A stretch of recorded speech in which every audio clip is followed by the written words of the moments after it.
Okay, and we are live. So I'm going to go ahead and call to order the regular meeting of the City Council for October 6th, 2025. Just a heads up, City Clerk Treasurer Tina Timmons is out of the office this week. Councilmember Booker and Councilmember Williams both had work obligations that kept them from being here. Councilmember Gronwald had a family emergency, and Councilmember Tierney had a health issue that prevented him from coming in. So I'm glad y'all made it because we have barely a quorum here, but enough to proceed. So the next item of business is the invocation and pledge of allegiance, and that will be led by Councilmember Gardner.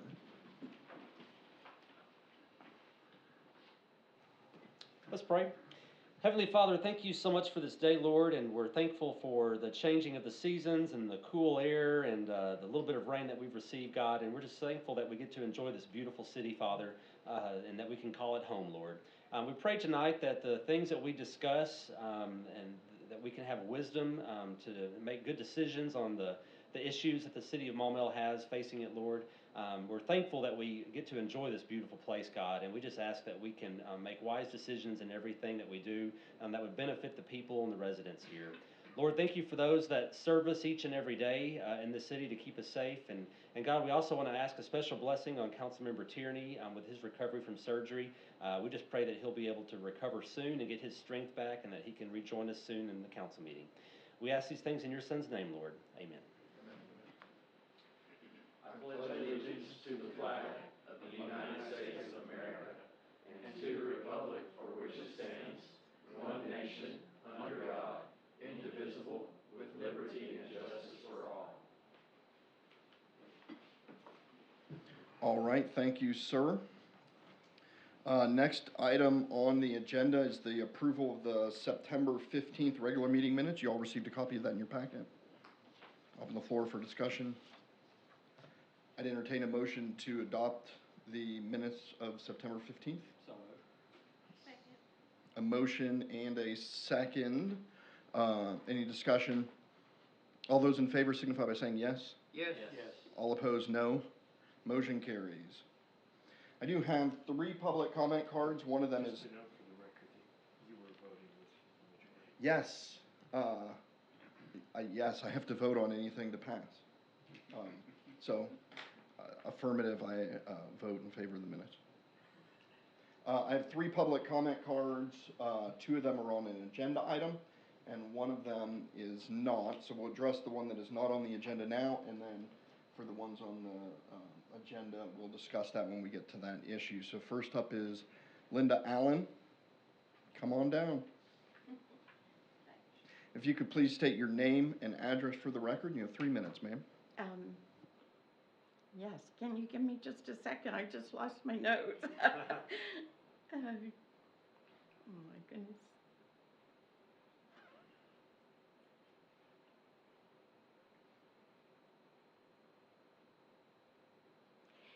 Yes, my name's Linda Allen. I live at 36 Azalea Cove. I have been a resident for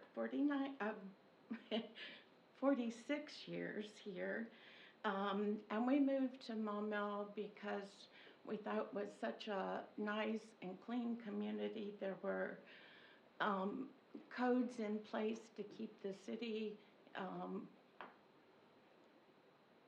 code-free from letting people just park anything anywhere. And that was to keep junk cars and boats and trailers and whatever out of the community. And in my city, in my block, I have had to call the code department a couple of times, and they've taken care of the issue, which I've been very pleased about. I don't know for sure if I've understood what the amendment that someone asked to bring to the city code. I understood it to say that they wanted to allow a boat or a camper to be parked in the driveway. I have no problem with somebody bringing their camper and their boat or whatever to their driveway and to be able to load it up to get it ready to use in the next few days or whatever, but I do have a problem if we would allow that to let them park there for a continuous amount of time. I think it would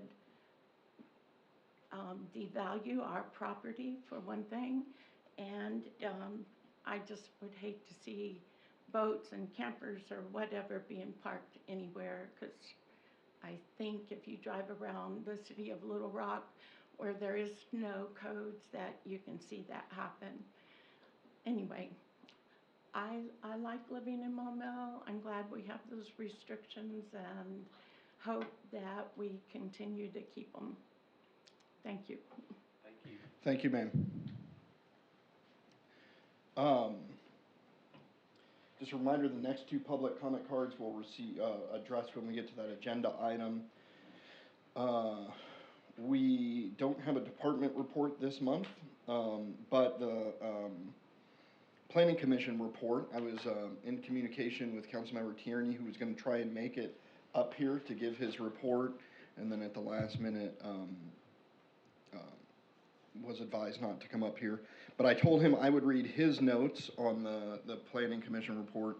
So this was his notes, not mine or not the minutes. But in the September Planning Commission report, there was a proposed development plan for a property at 102 Orleans Drive in Country Club of Arkansas Phase 15, which was tabled when an old ordinance requiring a 50-foot setback was discovered after initial permits allowed site preparation. The developer who clear-cut the area along Maumelle Boulevard will restore the tree buffer based on whatever the new setback is determined to be. Most agreed that 50 was an excessive distance. Others felt 15 feet was not enough. More on this to follow in the coming months. 3 updates to the master street plan were voted on. 1, an update to Country Club of Arkansas Phase 15 includes a proposed street light at the boulevard and was given a due pass recommendation. If approved by the city council, it would still then need to be approved by RDOT. Proposed collector roads to update the industrial park's access to Highway 365 was given a due pass.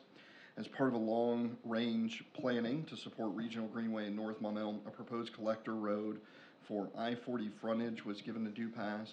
2 other items in early discussions for future consideration include a code amendment for the creation of an A1 zoning. This would create a zoning district of pasture, farmland, or timberland and would serve as default zoning for large acreage and large lot subdivisions.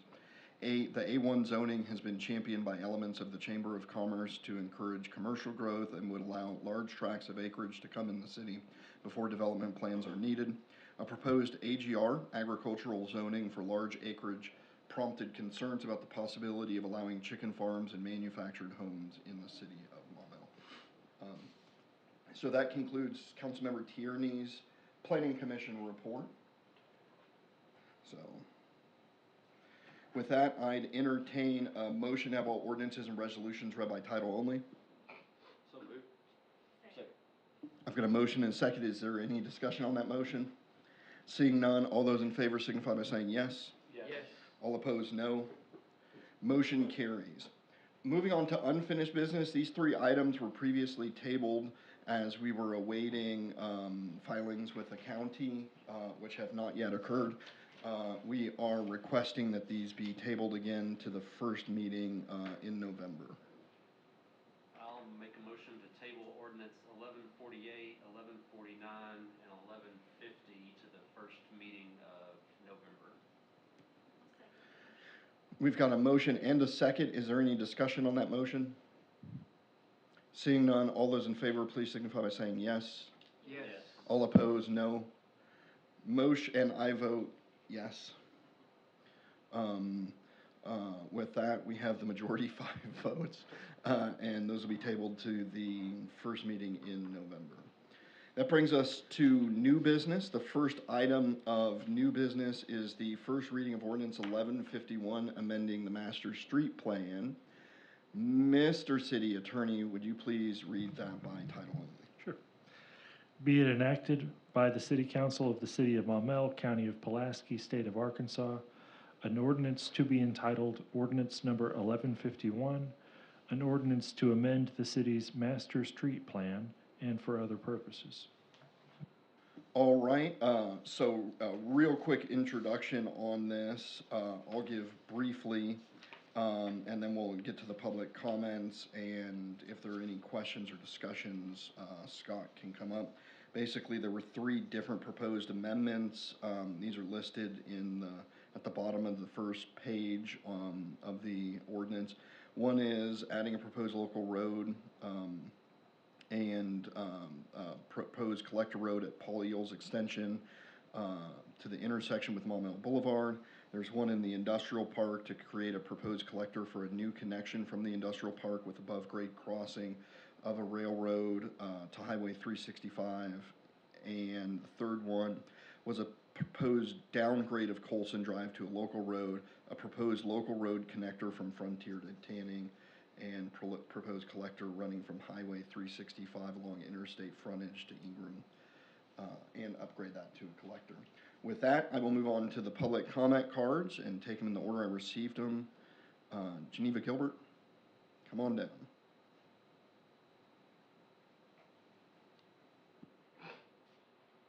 If you could please state your name and address for the record.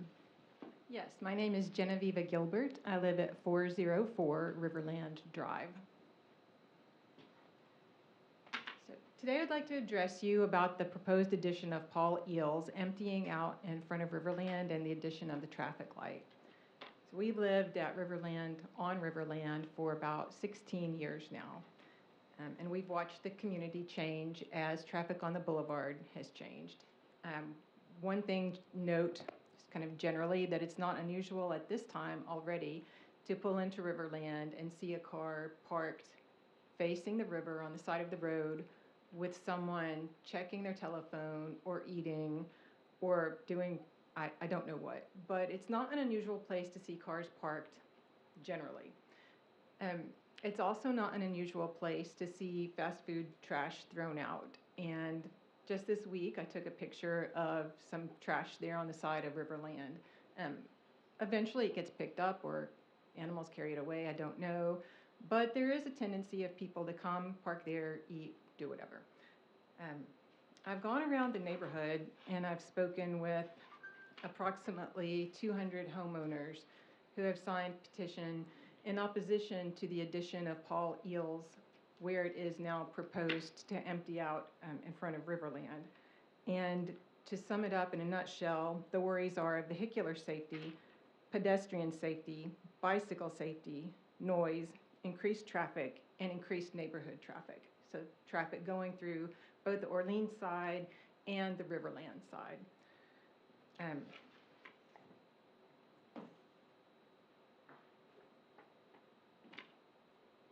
So the PUD is part of, well, let me restate that. The PCD, as part of a PUD, is governed by, in part, among other things, Section 94-449 of Maumelle ordinances. In 2024, this section was modified, and you all wisely added some language about what needs to be considered in developing a PCD.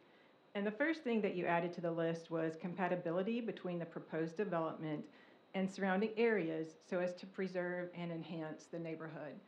And overwhelmingly from the people that I've spoken with, they feel that, and myself included, and Turtle Creek Cove, HOA included, I'm representing them here tonight as well, feel that the addition of Paul Eels where it is right now does not preserve or enhance the neighborhood. It was totally residential, totally tree-lined boulevard at the place, and no one I spoke to is particularly opposed very specifically to development, but they were concerned about the way the city was developing, how it was thinking or not thinking about the citizens, especially in that area, in adding Paul Eels.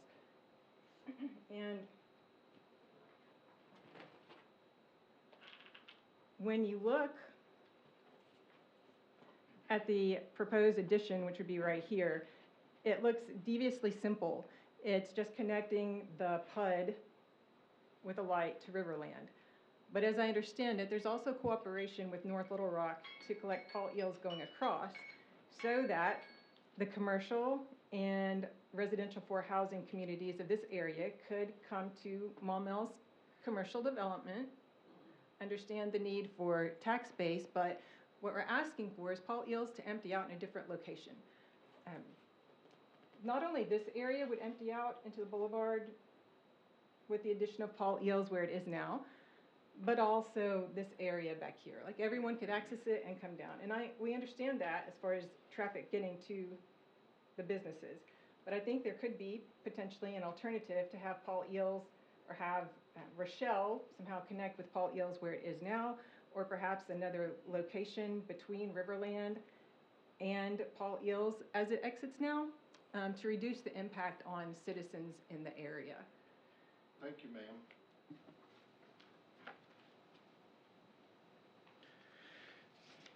Next up, I have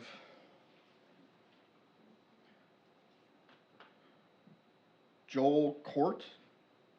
I'm sure I butchered that too. Cordy. Please come on down. If you could state your name and address for the record, please, sir.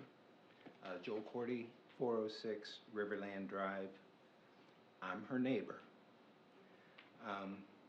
And I echo everything that Genevieve just shared with you regarding the extension of Riverland Drive and connecting it to Paul Eels. I come by this because I'm a retired landscape architect. I've designed thoroughfares. I've done city and regional planning. I have not lived in Maumelle for 49 years, but I moved here for the same reason people stayed here for 49 years. It's a greenway. It's an oasis. It's not Little Rock. It's not North Little Rock, and I didn't want it to be. I appreciate that we're losing some tax revenue to our big brother to the south, and we've lost some businesses.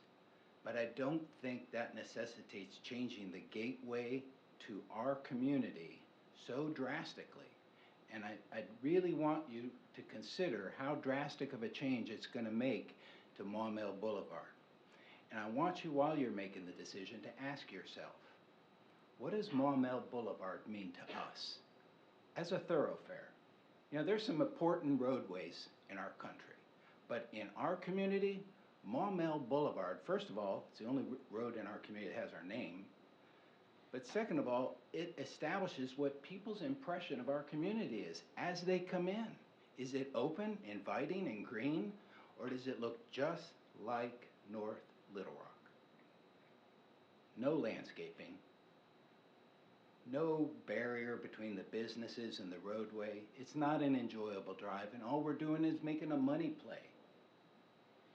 I understand the tax base is needed, but isn't there a better way to do it? Can't we do it more thoughtfully?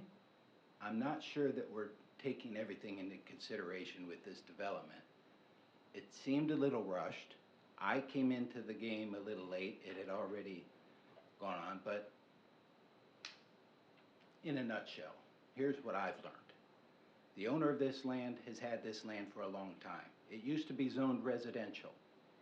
He couldn't develop it residentially, even though he has developed over 2,000 homes in Maumelle. He wanted to wait until he could zone it commercial. He did that. In 2011, he changed it from residential to commercial. Still couldn't find a way to develop that land. So he cut it up into parcels. Much more marketable, much more lucrative. That's great for him, not so great for Maumelle. Now what we're gonna have is multitude of restaurants, fast food restaurants and drive-thrus as you come into Maumelle. I'm not even sure where North Little Rock starts or stops and our community begins.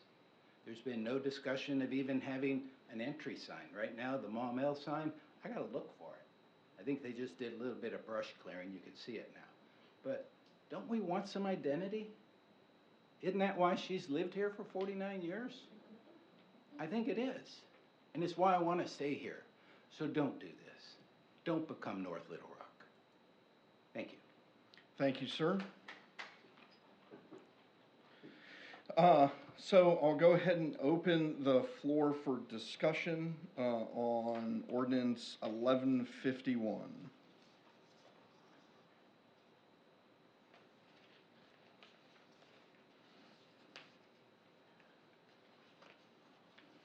Councilmember Gardner? Yeah, Mr. Grummer, would you mind if I just ask you a few questions on these proposals?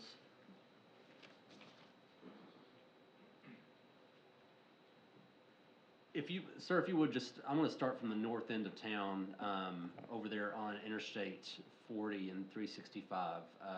Would you mind just kind of giving an overview of, what you foresee the changes being? I mean, we have the changes here in front of us, but kind of what you foresee the reason, for needing all of this, and just giving an overview of it? Yes, sir. So I'll start on, I guess, the last map, which is the most northern property. There's a proposed collector, which would be considered a frontage road along I-40 corridor. Right now, all of that is in the county. It's not in the city, but part of what we're anticipating is for future annexation into the city, how we would want that road to be developed. Of course, if it's developed in the county, there's no enforcement anymore because the ETJ went away. But what this does is the city is looking at a collaboration with the county for improvements to the interchange right there to make it easier to access the frontages. It's a little difficult trying to come off the interchange. So, and I believe those grant dollars are approved and moving forward. So what we're trying to do is align that interchange with a future improvements by RDOT that gives us easier access for the frontage to the north. And then the other one is, and I guess if you move to the other map, easier access to the area to the south. Now, we did not show that as a primary going to the frontage. We showed it more going towards the railroad. And of course, this is just based on conversations, potential development opportunities in that area.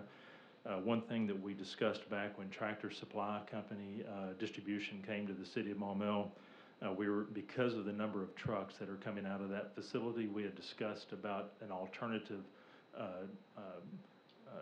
area for the trucks to get over the railroad, a direct linkage to the interchange to take some of the pressure off of Murphy and Maumelle Boulevard. This one actually gets a lot of private support from the industrial that's around it.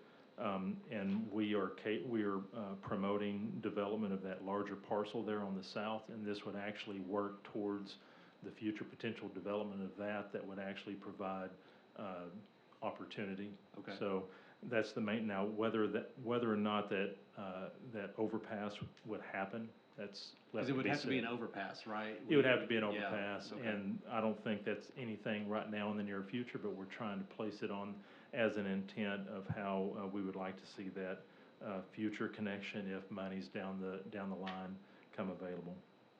So, so for the most part, those two are more in alignment with the future improvements to the interchange. Sure. Okay. And then the other one, which the constituents spoke about earlier, is the one that is proposed at the intersection of Riverland and Highway 100.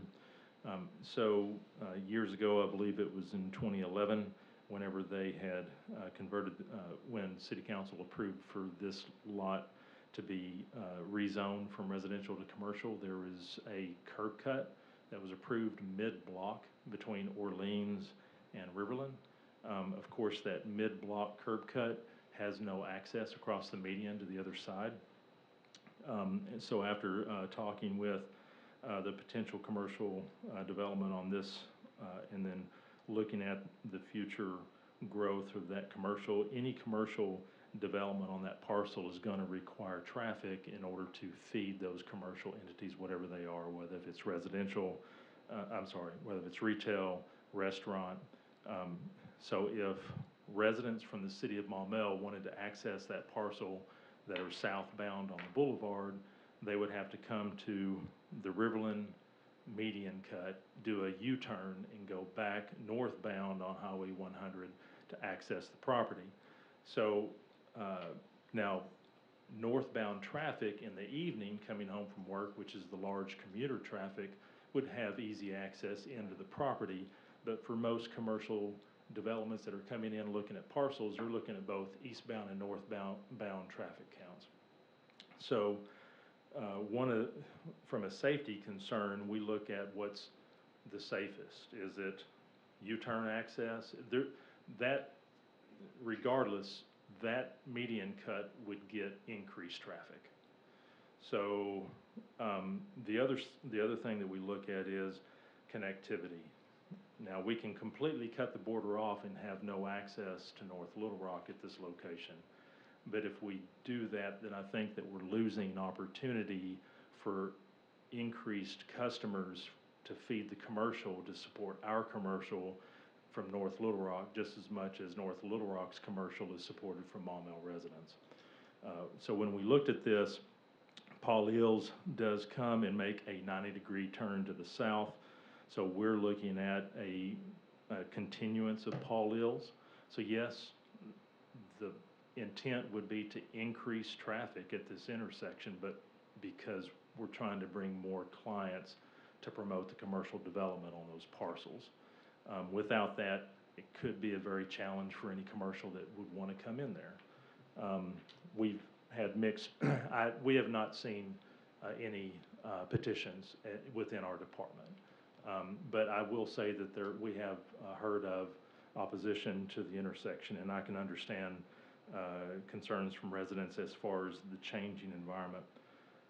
But either way, we feel like having the access here has better potential for the city of Maumelle. We're not promoting a light. I cannot, that would be a decision by the Department of Transportation. So that would be on them whether if a light would be allowed there or not. We would see that a light could potentially slow traffic down around that curve, make it safer for those that are coming out. That is the gateway. That is the first place on the boulevard where you have the city of Maumelle on both sides of Maumelle Boulevard. So if we did have a traffic light there, then people would not only slow down, they would stop, and they would see an entryway into the city of Maumelle. And then the developer, the developer owner of the property has mentioned about years ago a design of a gateway that they had, and that's something that they would like to support and provide an actual place where people can feel like that they're now entering into Maumelle. Staff and I believe Planning Commission are in full support of this area looking different than North Little Rock. And that's one of the reasons why we stopped what was going on, so that we could all come together and make sure that we're all on the same page. And I really appreciate the residents who are working with us to make sure that we're fashioning the proper terminology and working to come to something that's going to be happy from all areas and all aspects. So anyway. So when I saw this in the packet, I was wondering about that intersection specifically because of the location in the bend of the road, and I didn't know if I had assumed that a stoplight was going to be part of it, but I knew that would be on RDOT to actually do, and it seems like a difficult spot to put a stoplight because of the bend in the road. And I know we've had difficulty with RDOT approving stoplights on Maumelle Right. Boulevard, so I didn't know what the intent was there. So what we would like to do is show our preference based upon what we feel like is in the best interest of the location and the promotion of that commercial development. If RDOT decides that this is not, as they're moving forward in development and they're building the road out, they're going to have to go to RDOT in order to get all of the relevant approvals. If RDOT says no, there are certain reasons why we would never allow a stoplight to go there. Then it may be something that we shift and we say, okay, we may need to go back to the original curb cut that's mid-block. And sometimes those things happen. It's part of the development process. The owners are looking for the entitlements, and master street plan amendments are proposed typically whenever a development comes to the table that's requesting something that is not on the plan, and we evaluate it. So this is our preferred location based upon just all the analysis that we've done internally, but there's going to be more analysis done on the state level. So right now, Paul Eels does make the 90-degree and come out by Popeyes on the boulevard in North Little Rock. Has there been any discussion with North Little Rock about their master street plan, and do they anticipate, maybe making Paul Eels go straight through the quarry Right. as they develop it Right. and connect? Has there been discussions about that? Not only discussions, they already have the Master Street Plan Amendment that is sponsored by one of their council members to go through. Okay. I don't have the verification on the status of that just yet. Okay, but they're looking at the same sort of connection on their end? Both planning and engineering Okay. looked at it and said, yes, this makes sense. So they were quick to move forward to Okay. partner with us for this. And from a connectivity standpoint, from a planning standpoint, the location is midway between the two lights, one that's at the Walmart intersection and the other one that is at the Country Club Parkway. And from a pedestrian, so I know there may be concerns over, okay, pedestrians or bikes trying to cross the boulevard. We have no pedestrian crossing except at Country Club Parkway. This would provide one to get across the boulevard, which we have the regional greenway right there on the western side of the road. As far as there was some concerns about pedestrians and bikes that are just following the regional greenway crossing Riverland.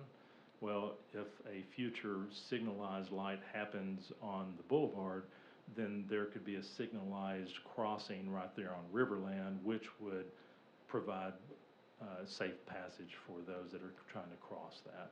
Okay. Where there is no signalization right now. Okay. Thank you, sir. That's all I had. Was there any additional discussion? Seeing none, this will be on second reading at the next city council meeting. That brings us to resolution 2025-38 regarding surplus property. Mr. City Attorney? A resolution of the City Council of the City of Maumelle, County of Pulaski, State of Arkansas. A resolution to be entitled Resolution Number 2025-38. A resolution declaring a 2017 Ford SUV police vehicle as surplus property and authorizing its disposal. Pretty standard self-explanatory resolution. I'll open the floor for discussion. Motion to approve resolution 2025-38. I've got a motion and a second to approve resolution 2025-38. Any discussion on that? Seeing none, all those in favor, please signify by voting or saying yes. Yes. All opposed, no. Since it's 4-4, I cast my vote as a yes, and resolution 2025-38 is passed. That brings us to the next agenda item, which is a little bit of a summary of the public input meetings that we had and the survey that went out regarding the bond projects. Staff put together a little memo for y'all to take a look at regarding the output or the outcome of this. And so it might be easier if I just open the floor for discussions, if you guys had any thing that you wanted to talk about regarding this. Regarding the results from this. Councilmember Gardner?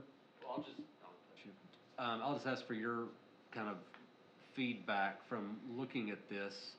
I mean, it all appears pretty supported.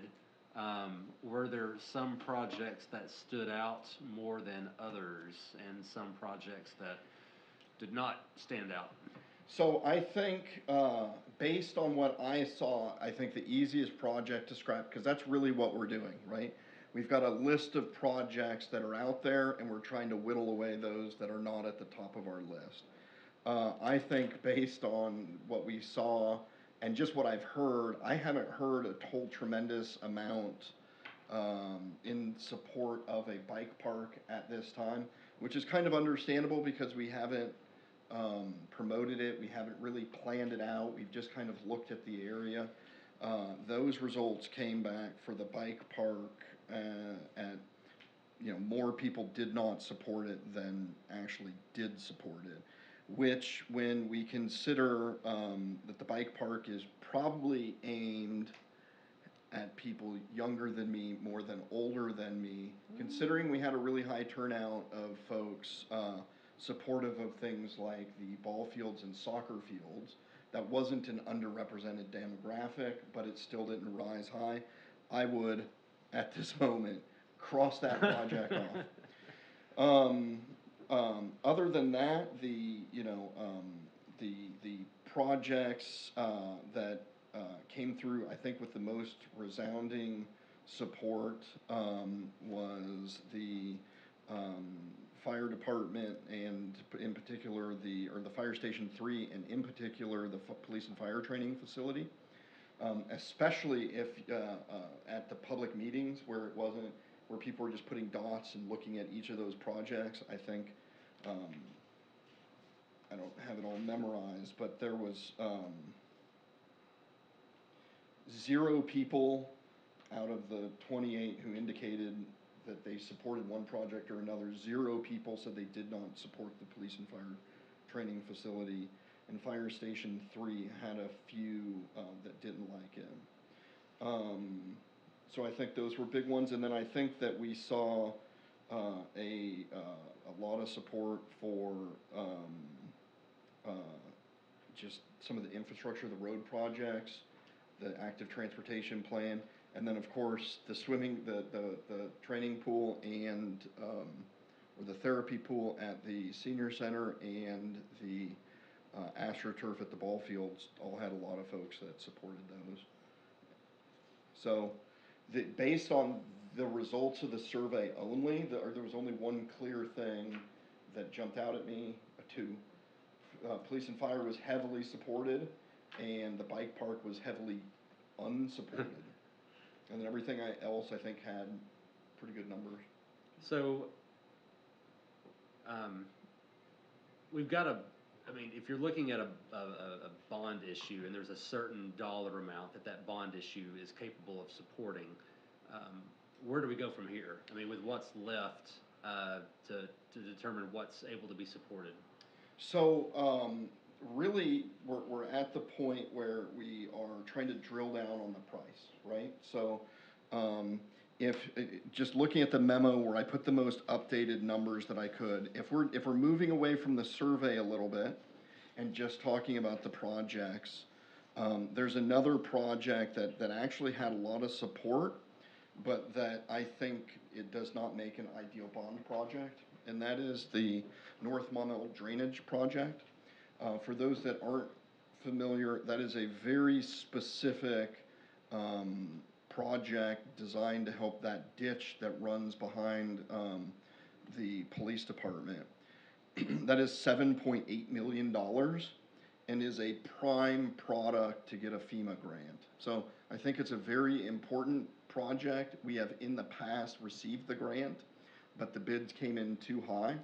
So what I would advocate for is just continuing to apply for a grant, and I think we have a good likelihood of getting a 75% grant, which drops a nearly $8 million project down to only $2 million city project, of which I think we already have close to 1.6 million already set aside for that project. So if we get a grant, it's almost completely already paid for with the money we've sort of earmarked and set aside for that.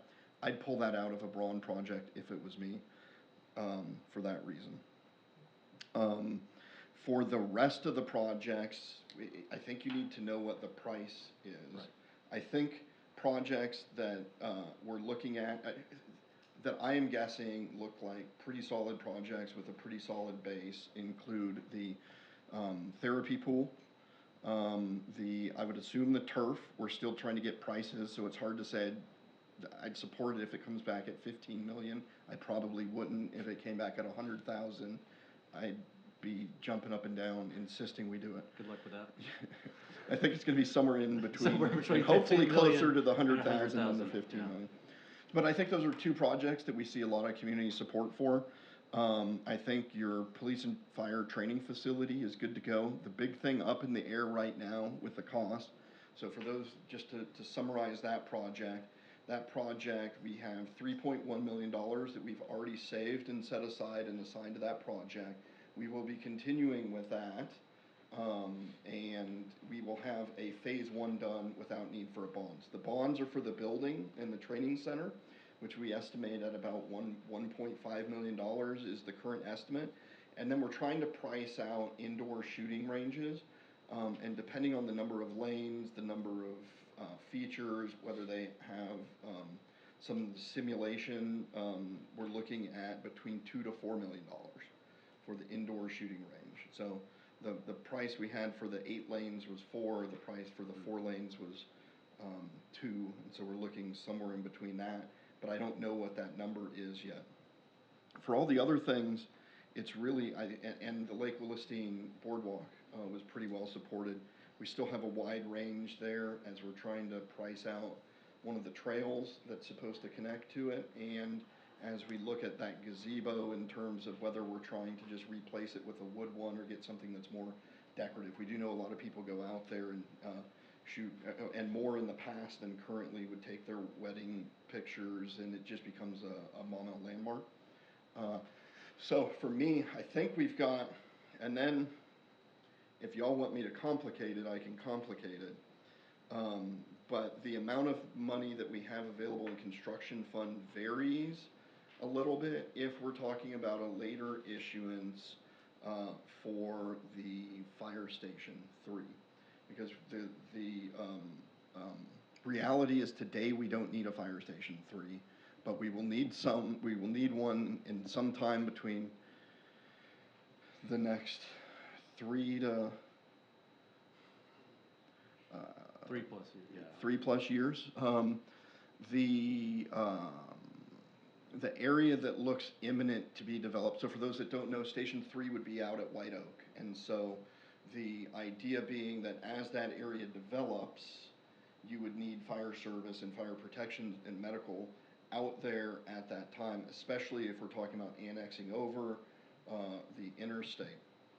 But if you look at the short term as to what sort of developments have been talked about, what we're hearing, how long is it before those are up, purchased, go through, the city stuff, the dirt work, in some cases the mountains need to be moved, and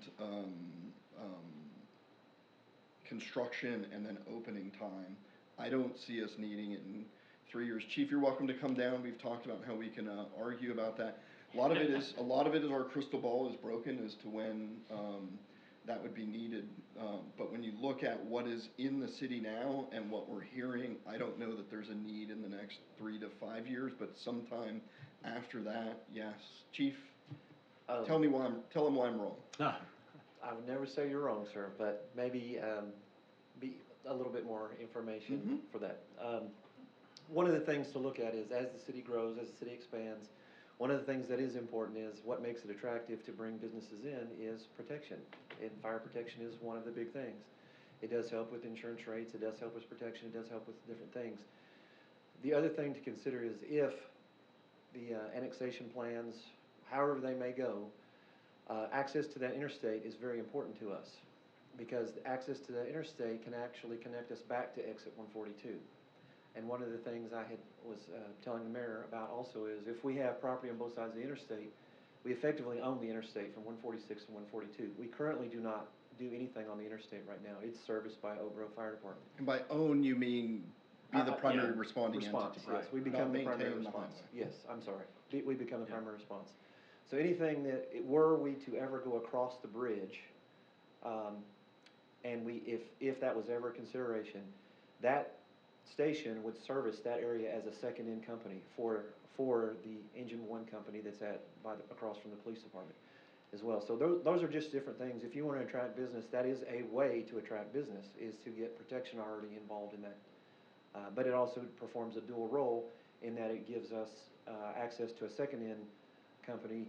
The third other thing is currently we are a Class 2 fire department. We were only able to keep that with an agreement that I made with North Little Rock to be able to borrow their fire truck, Engine 4, which is further down the boulevard. If we were able to have that other fire station, other fire truck, we would not have to have that agreement. We would actually be able to have that classification and stand on our own for that. So those are just some of the few things. I think it would be a great benefit to bring businesses in to have it. Of course, I am a little biased in that.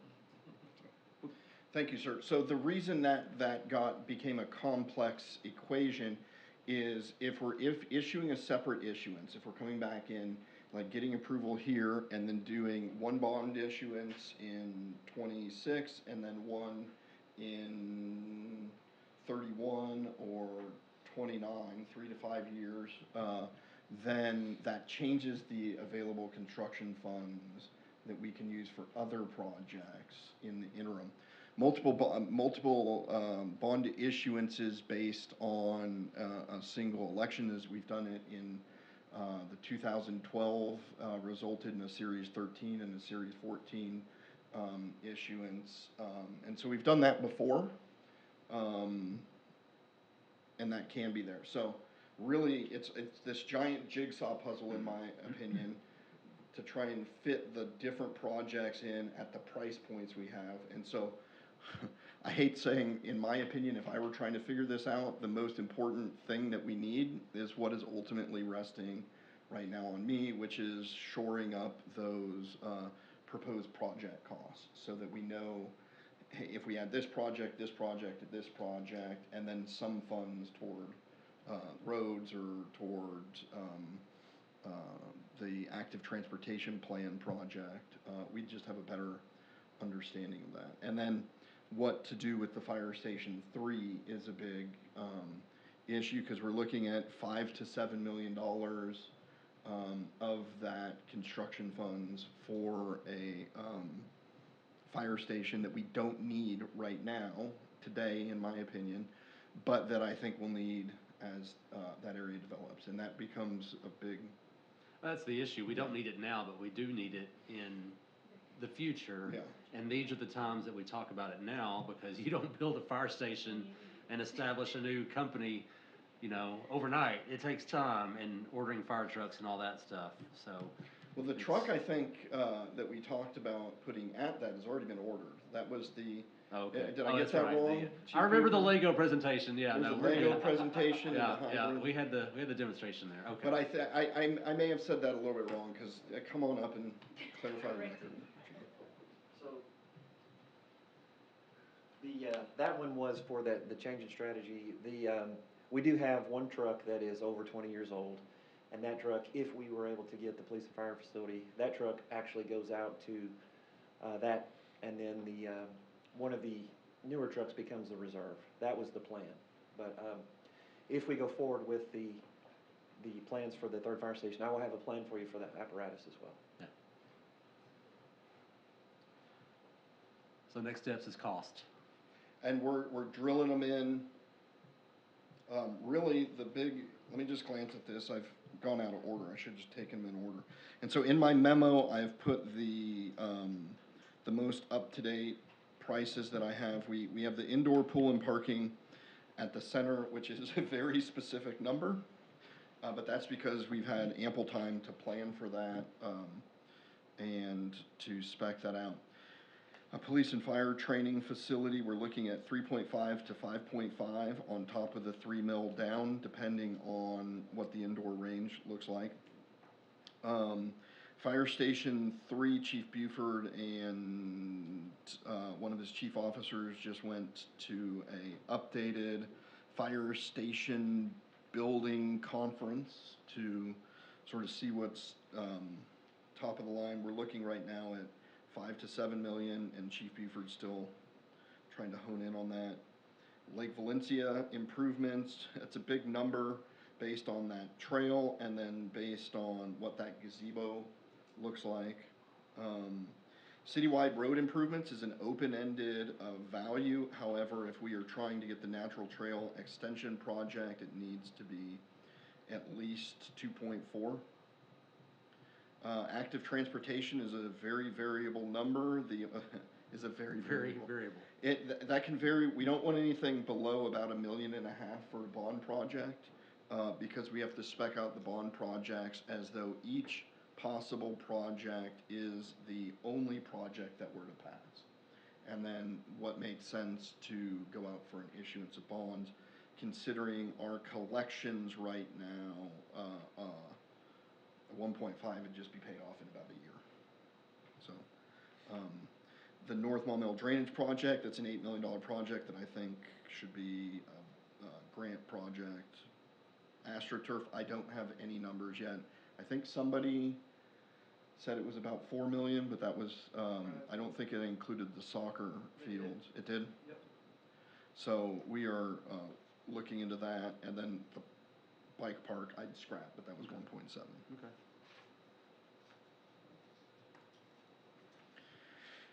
Okay. Is there anything else on this? Chief? I'm so sorry to poke again. I did also want to point out, we are still in the running for that $1.5 million grant, community development grant.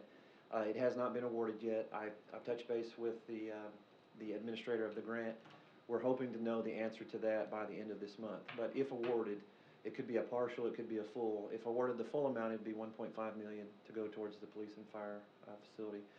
I do feel like we will probably get something. I don't know if it'll be a full award, but it is also it's still in consideration. We have not been eliminated from that grant as well. Thank you for doing that. So that's on the table. Just a reminder about the timeline. The timeline is final project selected November 3rd. That gives me time to go back to bond council and have them draft the ordinance based on the projects that we've selected. That means we'll have 2 more meetings to talk about it, and my goal is to have as accurate of numbers as we're gonna get at this point at the next meeting. So they'll still give us 2 full meetings to discuss it and try and piece that puzzle together. We can move on. What I think might end up happening based on just how this process has gone is there's a lot of look to me to give recommendations. If I know what projects are really important to the council or which ones that they're also not, that y'all are not that much in favor, it can help me suggest a couple different scenarios or options. So feedback or chatting right now just to say you think a project is worthy or unworthy has value. The 2 that you scrapped, I completely agree with. I personally rated those low. Yeah, and that just to reiterate, that very specific drainage project is important, but I think, Yeah, and that's just it. I think there's other avenues to get that accomplished rather than paying for it through a bond. Does anyone else have any thoughts on the projects? I was looking at the online survey. Where did the pool wind up on that? I'm not seeing it on the online survey. With the what? On the online survey, the indoor pool at the senior center? It's missing from the list. Under key findings, it's missing. Yes. I did not catch that. I apologize and can get that email out to y'all. Let me see if I have. Oh, I should. If you'll bear with me just a minute.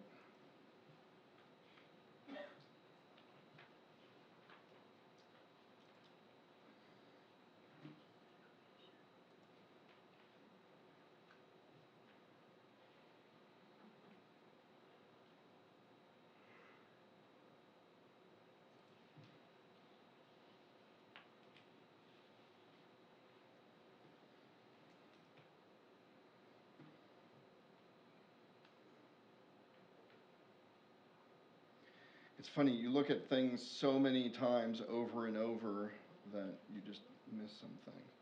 For the pool, there was 377 support, 188 may support, and 178 do not support.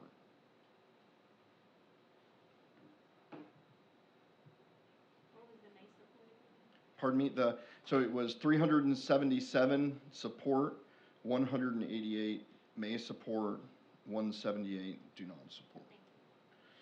A couple things about this survey. One year we mailed out surveys to every address. People were able to submit them through the mail. There were requirements so that we verified the address of each person, including every person that was that submitted them online.